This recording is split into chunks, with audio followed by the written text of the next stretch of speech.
Digital প্ল্যাটফর্মের বিভ্রান্তিমূলক share নির্যাসহীন আলোচনা প্রতিরোধে জ্ঞান, নৈতিকতা ও দায়িত্বশীল উদ্যোগের প্রয়োজন উল্লেখ করে তথ্য ও সম্প্রচার মন্ত্রী জহিরুদ্দিন স্বপন বলেছেন, গুজব ও অপতথ্য দেশ ও জাতির জন্য অত্যন্ত ক্ষতিকর।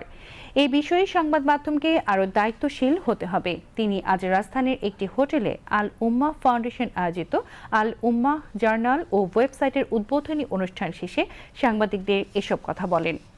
তিনি বলেন, বর্তমান বিশ্ব এক গভীর ও জটিল সংকটের মধ্য দিয়ে যাচ্ছে। এই পরিস্থিতিতে কোনোভাবেই একক কোনো আদর্শ, দর্শন বা চিন্তার আধিপত্য কখনো মানব সভ্যতার জন্য স্থায়ী সমাধান আনতে পারে না।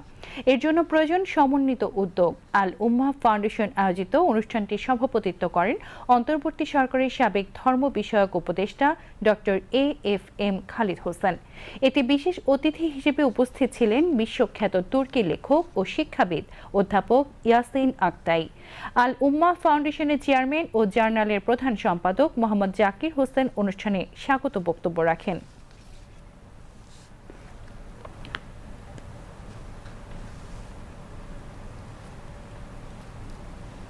ওয়েবসাইট জার্নালের ঘোষণাটা পাঠ করেছি এবং আমি স্পষ্টভাবেই দেখেছি তাদের উদ্দেশ্যের মধ্যে